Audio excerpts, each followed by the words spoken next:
Mano, quem venceria? Mechagodzilla ou Ghidorah? Usando dados oficiais da Legendary, eu vou te mostrar quem sai vencedor agora. E aí, meu querido, me chamo Gabriel, cara, tudo beleza? Se liga, hoje eu vou colocar frente a frente o Mechagodzilla contra o Monstro Zero, nosso inesquecível King Ghidorah. Pra você entender o tamanho do problema, eu não tô falando de uma rinha qualquer de um animal gigante. É o ponto mais alto, né, de engenharia humana lutando contra um alfa invasor. Fica comigo até o final porque tem um detalhe que muda tudo nisso.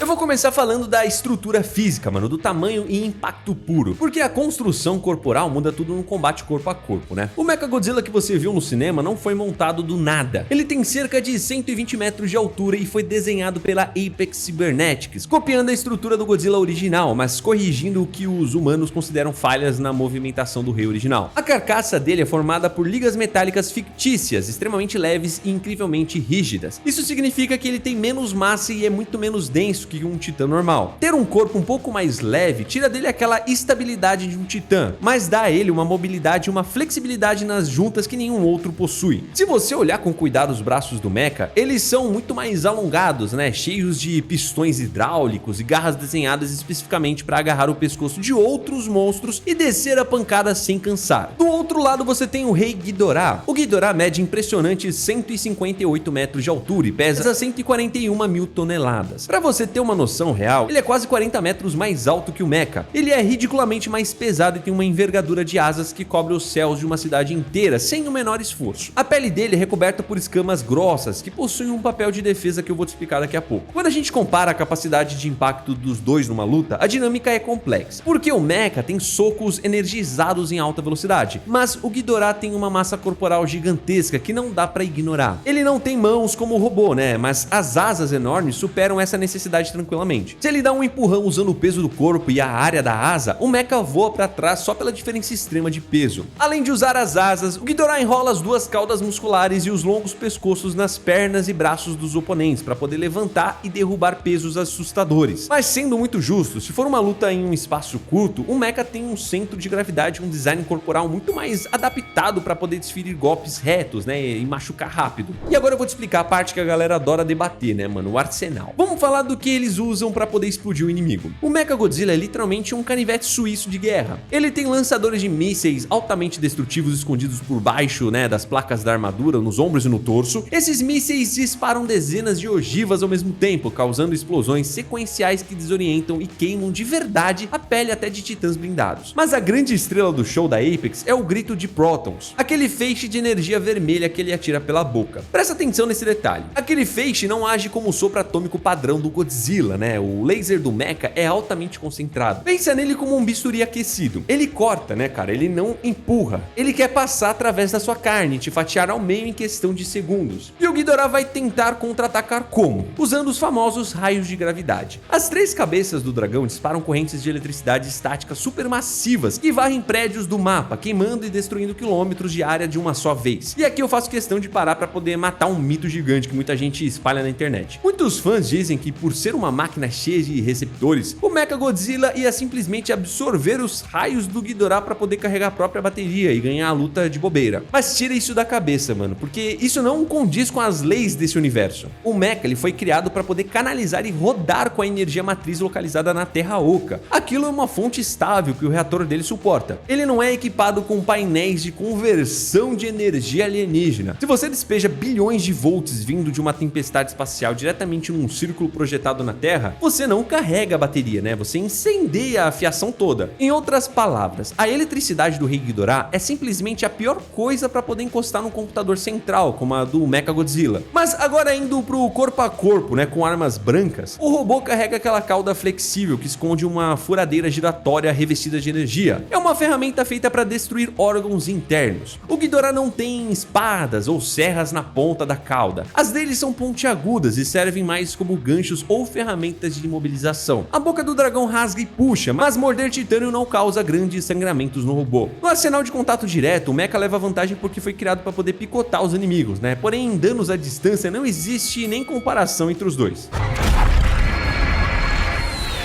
Você já entendeu como eles machucam, né? Mas qual deles aguenta mais apanhar sem pedir arrego? Mano, você tem que separar durabilidade passiva de durabilidade ativa. A defesa do gigante de metal é totalmente passiva, né? Por ser composta inteiramente de ligas tecnológicas e cabos, ele não sente absolutamente nenhuma dor e não tem instinto de autopreservação baseado em sofrimento. Ele não possui veias, não perde sangue, não fica sem ar nos pulmões e o cansaço muscular não existe para ele. Se o dragão morder e amassar uma placa no braço do robô, ele não vai se encolher ou recuar instintivamente por causa da dor excruciante, sabe? Ele vai ignorar o braço amassado e vai usar a cauda para poder te serrar no meio do mesmo jeito. O mecha mantém o nível máximo de eficiência do início ao fim, até a bateria chegar, né, no zero ou uma junta principal for arrancada à força. Já a resistência do Ghidorah age de forma ativa. Ele é feito de carne alienígena, né? Isso significa que as coisas doem. O corpo sofre com altas temperaturas localizadas e ele escorre sangue sim. Mas tem uma virada no jogo. Ele é dono do fator de cura mais insano e apelão do universo inteiro do Monstroverso. Você provavelmente deve lembrar, né, do Godzilla rasgando uma das cabeças dele fora durante o combate no mar. E ele só precisou encostar na energia de um vulcão adormecido para fazer aquela cabeça voltar de novo, né? Para você matar o dragão dourado, definitivamente você tem que reduzir o cara a cinzas de uma vez só, ou obliterar o coração e a cabeça principal no mesmo exato segundo. E é aqui que entra a escama dele que eu falei antes, lembra? Quando ele leva uma carga maciça de temperatura no peito, a malha de escamas douradas ajuda a distribuir e espalhar essa sobrecarga pelo corpo dele, fazendo com que o raio não fure um buraco fundo no mesmo instante. A conclusão aqui acaba sendo bem direta. O mecha aguenta pancadas contínuas sem perder o ritmo, mas o robô vai acumulando danos estruturais irreversíveis, enquanto as feridas do Ghidorah fecham e a saúde dele retorna para o 100% em questão de segundos.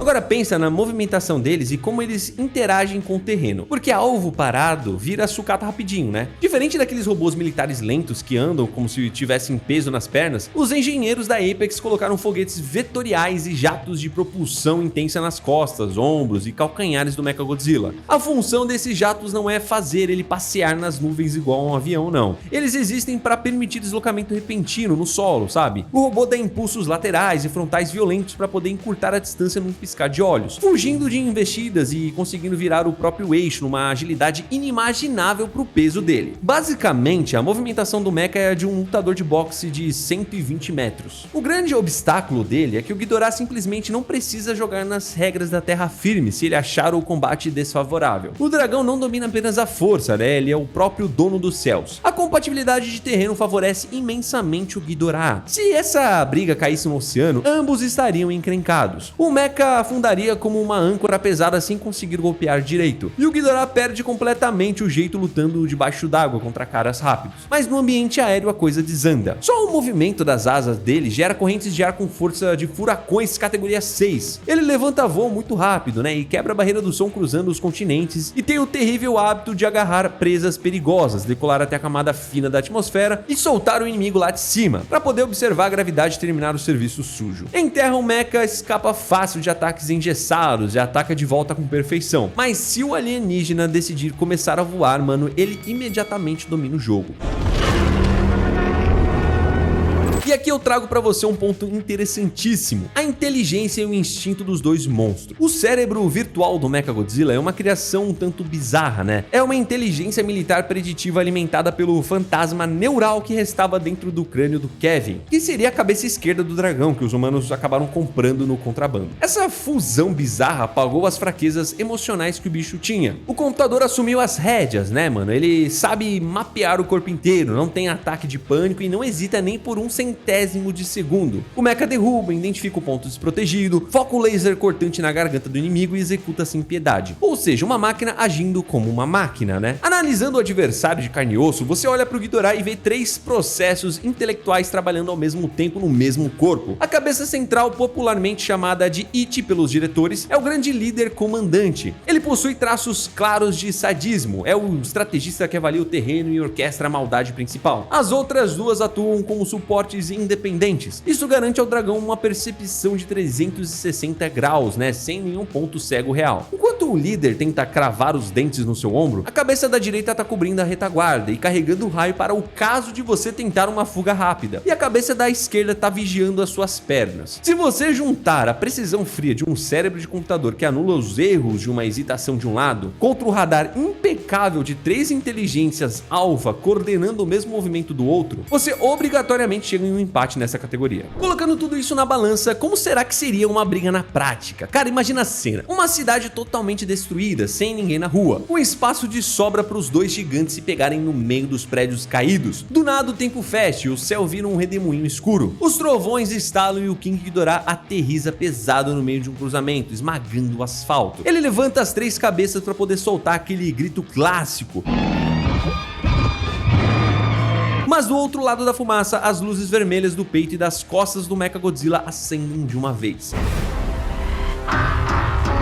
A máquina da Apex não perde tempo tentando botar medo não. As turbinas das costas ligam no máximo e o monstro de metal arranca do chão, dando um salto absurdo pra cima do dragão dourado. O Ghidorah abre as mandíbulas para poder receber o impacto, mas uma fração de segundo antes do choque, os foguetes do mecha jogam ele pro lado esquerdo. O robô desliza na diagonal e acerta um cruzado hidráulico direto no peito direito do alienígena. O estômago de metal contra a escama é absurdo. 141 mil toneladas recuando, dando 2 passos para trás por causa da pancada. Mas o mecha não tira o pé do acelerador. Ele gira o corpo, prepara a cauda e tenta fatiar a garganta da cabeça central do dragão, né, com a furadeira no máximo. Só que a cabeça central é muito esperta. Ela desvia pro lado e a serra passa direto. Na mesma hora, as outras 2 cabeças dão o bote feito cobras, cravam os dentes nos cabos dos braços do robô e travam os pulsos dele num alicate de carne. Preso, o mecha simplesmente dispara os mísseis dos ombros a queima-roupa na cara do dragão. O fogo e a fumaça deixam o Ghidorah cego por uns instantes. Percebendo que ficar trocando soco com uma máquina cheia de serras é pedir pra morrer, o Ghidorah faz o que ele sabe fazer de melhor. Ele abre aquelas asas gigantescas até o limite e bate com tanta força que o vento joga o corpo mais leve do mecha pra longe. O rei Ghidorah decola na hora, subindo quilômetros e ficando parado no ar, no meio das nuvens escuras. Lá embaixo o robô trava os pés no asfalto. Ele mira os sensores na sombra gigante lá em cima, abre a boca e dispara seu melhor ataque. O feixe de laser vermelho corta as nuvens e acerta de raspão o lado direito do peito do dragão, rasgando a pele dele até chegar perto das costelas. O alienígena solta um grito de dor que ecoa pela cidade toda, mas a ferida nem chega a sangrar direito. O fator de cura dele já começa a fechar o buraco quase na mesma hora. Lá de cima o Ghidorah desiste de descer para poder brigar no braço e usa a energia da tempestade a favor dele. As 3 gargantas começam a brilhar, sugando a eletricidade das nuvens e atiram juntas uma chuva bizarra de raios direto para baixo, acertando o mecha em cheio. O sistema do robô tenta levantar os braços para poder bloquear, mas é aí que o erro de design da Apex aparece. A máquina foi projetada para rodar com a energia contida na Terra Oca, não tem vedação para aguentar a eletricidade espacial. A blindagem lisa do mecha não dá conta e os raios caóticos vazam pelas frestas da armadura. A energia frita toda a fiação interna em questão de segundos. O computador central que controla a inteligência da máquina superaquece rápido e simplesmente queima num curto-circuito generalizado. As juntas das pernas perdem a força e o equilíbrio do robô vai pro espaço. O gigante de metal cai de joelhos no meio das ruínas. A luz vermelha nos olhos do mecha pisca umas 2 vezes e apaga de uma vez com um estalo elétrico. O robô desliga por completo. Não tem como, né, mano? Por ter uma resistência bem maior, dominar os céus e ter um ataque de área letal, o rei Ghidorah ganha essa luta. Mano, eu vou ficando por aqui. Fique com Deus. Um abraço, é nóis. Tchau.